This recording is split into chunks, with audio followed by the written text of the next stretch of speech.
Back in April, I was in Nigeria, and one of the nights, myself and my friend ordered this barbecue catfish.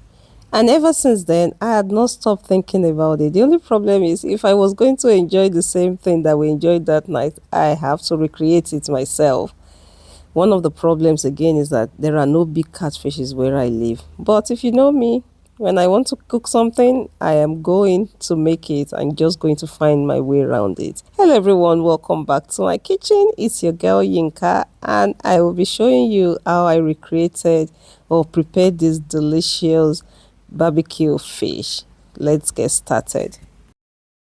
Welcome back. The fish I'll be using for this recipe today is called Patin because, like I said, I do not have access to big catfish, and this is the closest I could get. It's my first time cooking this fish, so I went ahead to clean it as usual. Got your fish, or have the market do it for you if your market can do that. And after cleaning and washing and all that, I just came in with my knife and made these deep incisions on my fish. This is to allow the marinade to go in, and so that the fish is well seasoned.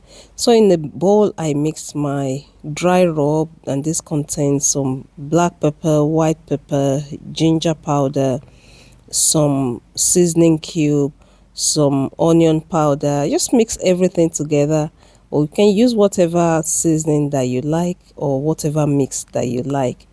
I just made sure that my fish is nicely dried, and next I drizzle some vegetable oil on. This is solely to allow the dry rub to stick to the fish very well. I'd like to take this opportunity to welcome you back, my existing subscribers. Thank you so much for your amazing support. You guys are amazing. Really grateful. Thank you for your support. Thanks to our members who are also chipping in to support me. Really appreciate you. And if you're new here, a warm welcome to you. Sit back, hit that subscribe button, and you would love it here, I promise you.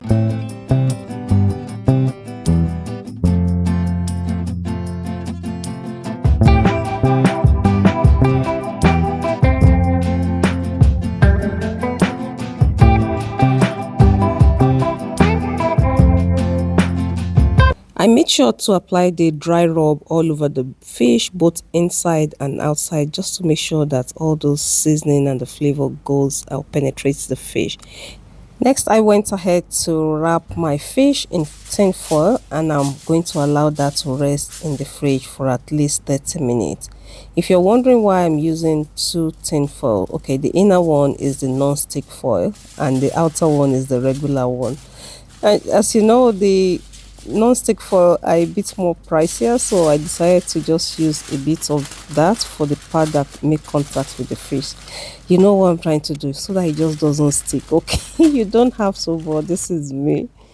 Okay, let's prep the sauce that goes on the fish. You can make it spicy, you can make it not so spicy, but this one I wanted it spicy. So yeah, goes in the blender, some tomatoes, chilies, bell pepper, onions, and ginger, and you're just going to roughly chop that.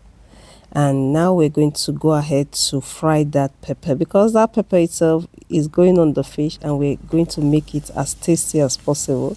So I sauteed some onion, then came in with my pepper, and I went ahead to season this sauce. Okay, so season with whatever you use. I made use of some crayfish seasoning.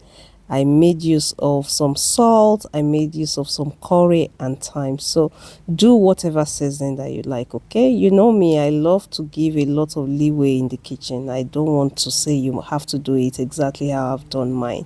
So I covered with splatter guard and keep coming in at intervals to stir.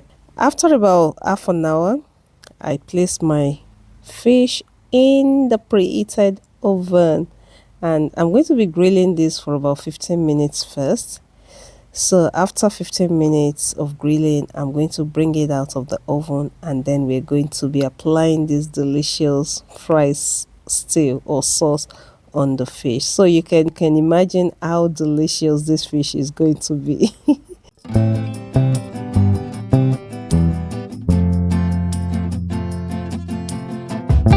So So this is me bringing out the fish after 15 minutes and applying the fried sauce over the fish. So this is extra layer of flavor, I am telling you.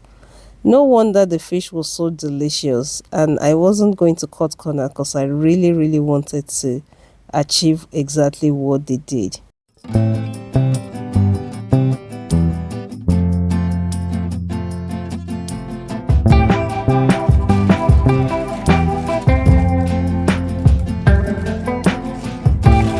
After applying the fried sauce, I wrapped my fish back and placed it in the oven, and I grilled at 200 degrees for about 30 minutes. And after 30 minutes, this is what we have. Remember, the cooking time would be dependent on how big or how small your fish is. At this point, my fish is nice and ready, and I am ready to enjoy this. I served with a side of air fried yam and air fried plantain. You can deep fry yours if you prefer that. And you know what? I went in with my hand, just the way I did this with my friend back in April. Look how delicious that is. And I hope you've enjoyed watching today's video. Let me know what you think in the comment section. One thing I must say, however, is the real catfish that we use for this barbecue is still the best.